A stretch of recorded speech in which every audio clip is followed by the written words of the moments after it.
বাজান আমরা এই দেশের বাসিন্দা কেউ না, এই দেশে আমাদের বাড়ি কারো নাই, আমরা এই দেশে কিছুদিনের জন্য মেহমান, আমরা মুসাফির। আমাদের বাড়ি বেহেশতে। যারা পড়ছেন কালিমা লা ইলাহা ইল্লাল্লাহু মুহাম্মাদুর রাসূলুল্লাহ, আপনাদের লাগিয়া আল্লাহ 8টা বেহেশ বানায় রাখছে, 8টা বেহেশ।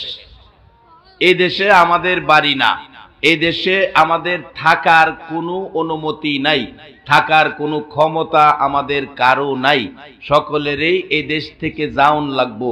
আমরারে মোট কিতাব লেখে 6টা দেশের ভিসা দিছে, 6টা দেশ, 6টা দেশের ভিসা দিছে। প্রথম যে দেশটা ছিলাম কিতাবের ভাষায়, এই দেশটার নাম আলমে রুহ, রুহের দেশ।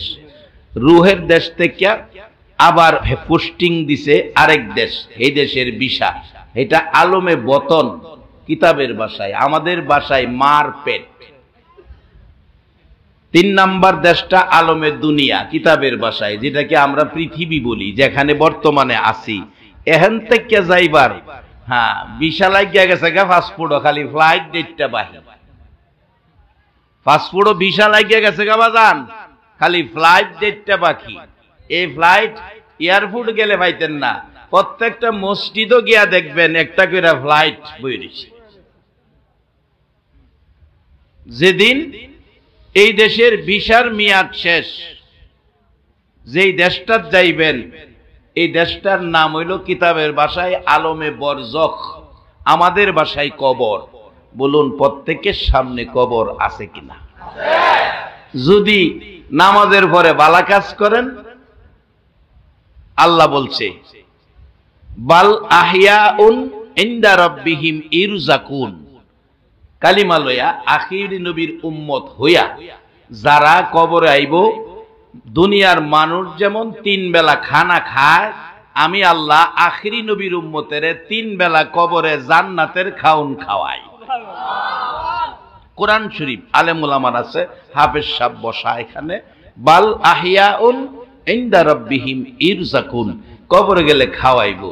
এই কবরে গেলে খাওয়াইব, এই 4টা মানুষ হইয়া যাওয়া আমাদের দরকার আছে কিনা? বাজান হগল তেরে খাওয়াইতো না, হগল তেরে খাওয়াইতো না। আমাদের বড় বললাই বিয়া শাদীর আয়োজন হইলে সারা দেশের মানুষরা দাওয়াত দেয়, দেখা দেখা যার লগে বন্ধুত্ব, আত্মীয় স্বজন, মোহব্বত, খাতির, হেরারে দাওয়াত দেয়। কিন্তু হগল তেরে আল্লাহ খাওয়াইবো এইটা ভাববেন না, আল্লাহ খাওয়াইবো আখিরি নবীর উম্মতের। একবার বলুন আল্লাহু আকবার। আর অন্য দলের, অন্য ধর্মের কিছু ব্যাককল আছে, যেমন মালয়েশিয়া মাহফিলে যায় আমি প্রত্যেক বছর। মালয়েশিয়া গিয়া দেখি চাইনারা মালয়েশিয়া দেশটা দখল করে বইছে। চাইনারা যত ফ্যাক্টরি আছে শতকরা 95% ফ্যাক্টরি চাইনা, জাগা ভাড়া লইয়া হারা ফ্যাক্টরি দিছে। এই দেশের ভাষা হইল, যারা বেশি বড় লোক, আমরা বড় লোক ধনী যারা আর কি, আমরা দেশের এই বড় লোক ধনীরা হেরাটা হে ধাতু। এই দেশের চাইনা এক সবচেয়ে বড় ধাতু মারা গেছে পরে হেরে মাটির তলে দিব, চাইনাদের কবরস্থান। হেরার নিয়ম হইল কবরে যাওয়ার সময় কবর হেরে টাকা দিব, ডেক ডিস্কি দিব, গ্লাস জগ দিব, এমনকি ব্যাগ, বাজারের ব্যাগটা দিব, কলম খাতাও দিব, হিসাব কিতাব কইরা যাতে চলতারে। মালয়েশিয়া এক বড় ধাতু মরছে, হের লগে 6 লক্ষ রিঙ্গিত দিছে। 1 লক্ষ রিঙ্গিতে 20 লক্ষ টাকা। 6 লক্ষ রিঙ্গিত হের লগে দিয়া হের মারি দিছে, খাতা কলম লগে দিছে। ফাইসালা আপনারা দেন 6 লক্ষ রিঙ্গিত, সিগারেটের ফেহ হের লগে দিছে, সিগারেট খাইতো। আচ্ছা ফাইসালা আপনারা দেন, এই কবরে গিয়া 6 লক্ষ টাকা দিয়া কলম খাতা হিসাব কিতাব কইরা বাজার কইরা খাওয়ার কোন সিস্টেম আছে কিনা? আরে বেকলের ঘরের বেকল গল, কবরে গিয়া যদি খাইতে চাস তাইলে আখিরি নবীর উম্মত হইয়া যা। আল্লাহ কোরআনে কইছে বাল আহিয়াউন ইনদা রাব্বিহিম ইরজাকুন, কবর 3 বেলা খাওয়াইব। কোরআন শরীফের কথা আপনাদের বিশ্বাস হয়নি?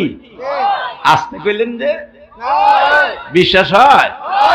একবার বলুন আল্লাহু আকবার। গিয়া দেখেন না কবর আল্লাহ কি যে মজার ব্যবস্থা কইরা রাখছে। আর যদি নামাজ পড়ে আরেক বেটার ক্ষেতের পানি ছাইড়া দেন, তাইলে গেলাম যে লাড়ি রাজা পানি ছাড়ছিলেন আল্লাহকে হেডাই লইয়া।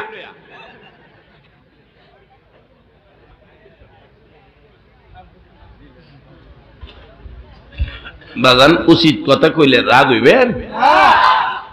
রাগ হইলে কি আগামী দাওয়াত না দিবেন, দাওয়াত না দিলে নাই আমাদের কষ্ট লাগে, সাইজতে দেয় না। একবার গাড়ি ডাউন লাগে, আবার নৌকা ডাউন লাগে, আবার আইট ডাউন লাগে, আবার ফিসলা খাউন লাগে। আল্লাহ বাঁচাইছে, পড়ছি না যে। তবে আমার দাওয়াত দিলে সময়টা ডাক্তার কইছে 9টার ভিতরে, 12টার পরে ডাক্তার বলছে গাড়ির থাহেন আর বাড়ির থাহেন ঘুমায় যাবেন গা, না হইলে স্বাস্থ্যের যে অবস্থা আপনি সমস্যা হইতে পারে। কাজেই আপনারা যদি কেউ দাওয়াত দেওয়ার ইচ্ছা থাকে আমার 9টায় সময় দিতে পারলে দাওয়াত দিয়েন, নাইলে আমারও কষ্ট দিয়েন না, আপনারাও কষ্ট করেন না। আপনার কাছে অনুরোধ করে গেলাম। যাই হোক, এখন কারবুলার যাবো, কিন্তু কারবুলার আগে আমরা আগে সাইজে লই।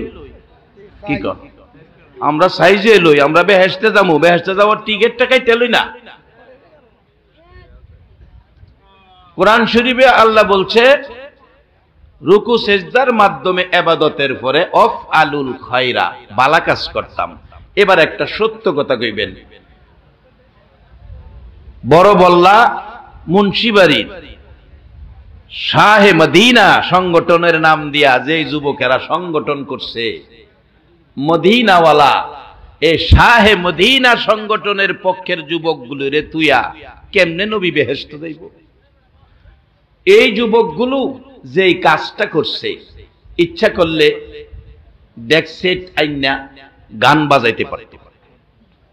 আমাদের দেশে মুসলমানের সন্তানেরা, আমি নিজে দেখেছি, ঈদ উপলক্ষে ঈদের আনন্দ উৎসব উপভোগ করে ঈদের দিন বিকাল বেলা ডেক সেট লাগাইয়া বাজা, ডেক সেটের বাজনার তালে মাটি পর্যন্ত কাঁপে।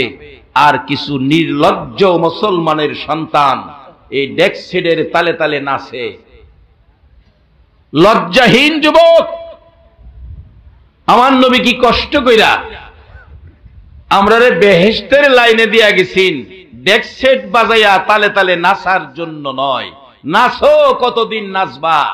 যেই মাটি কাঁপায়া নাচতেছো, সেই মাটির ভিতরে গিয়া দেহ অবস্থা তোমার কি হয়?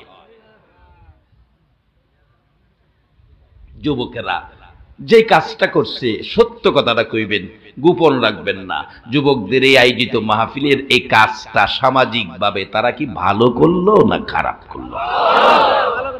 ও যুবক, তোমাদের জীবন সার্থক। সকলেই স্বীকৃতি দিয়েছে তোমরা ভালো কাজ করেছো। আর আল্লাহ একথাই কোরআনে বলছে, নামাজের পরে অফ আলুল খায়রা, তোমরা ভালো কাজ করো। যদি ভালো কাজ করো তাইলে কি হবে? লাআল্লাকুম তুফলিহুন, তোমরা সফল কাম, অর্থাৎ তোমরা বেহেশতি, তোমরা কবরে 3 বেলা খাওয়ার উপযুক্ত। এই পথটা বুঝানোর জন্য খায়া না খায়া আমার নবী 63 বছর জিন্দিগি কষ্ট। কারবালা কোত্থেকে আসলো? আসুন বাস্তবে যাই। আমার নবী আম্মাজান আয়েশা সিদ্দিকা রাদিয়াল্লাহু তাআলা আনহার ঘরে ঘুমিয়ে আছেন।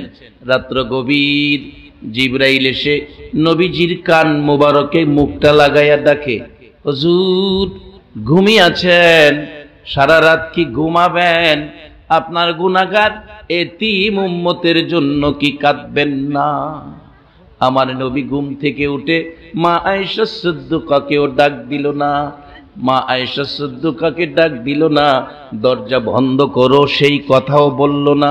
দরজাটা খুলে, আল্লাহর কসম আপনার আমার মতো গুনাহগার উম্মতের মায়ায় দরজাটা খুলে একটা চিৎকার মারছে, উম্মতি উম্মতি। কানতে কানতে নবী যত দূর সাজতে কোলাই তত দূর পর্যন্ত দৌড়াইয়া গেলেন। নিরিবিলি নির্জন জায়গায় সেজদায় পড়ে কানতে শুরু করলেন, মাবুদ জীবনে একটা দিন বাবা কইয়া ডাকলাম না। 6টা মাস 6টা বৎসর বয়স হলো, মা বিদায় দিলাম, মা ডাকলাম না। মা হারা বাবা হারা হইয়া মক্কার জমিনে জীবনে কত মার খেয়েছি, মার খাইতে খাইতে জ্ঞান হারা হয়েছি, দান দান মুবারক শহীদ হয়েছে, মাথা মুবারক ভেঙে গেছে। মক্কা মদিনার জমিনে বহু মার আমার নবী খেয়েছে। আমার নবীটাকে মাবুদ গো, জীবনে বহু কষ্ট করেছি, মার খেয়েছি, উম্মতের ব্যথা লইয়া, উম্মতের ব্যথা লইয়া তোমার দরবারে বহু ডাকাডাকি করেছি। মাবুদ, জিবরাইল কানের গোড়ায় মুখ লাগাইয়া খবর দিল, উম্মতের জন্য কি কাঁদবেন না? মাবুদ গো, সব মায়া ছেড়ে দিলাম, বিছানার মায়া, ঘুমের মায়া, বিবির মায়া, বাড়ির মায়া, সব মায়া ছাড়লাম, আমার গুনাহগার উম্মতের মায়া ছাড়লাম না। মাবুদ, সেজদায় পড়ে গেলাম, যতক্ষণ পর্যন্ত আমার উম্মতের নাজাতের খবর না শুনাইবা আমি নবী মাথা উঠাইব না। আরে উম্মতের কান্ডার নবী রহমতের বান্দার, বলুন উম্মতের কান্ডার নবী, নবী বিনে রোজ হাসরে কে করিবে পার, নবী বিনে রোজ হাসরে কে করিবে পার, উম্মতের কান্ডার নবী রহমতের বান্দার, উম্মতের কান্ডার নবী।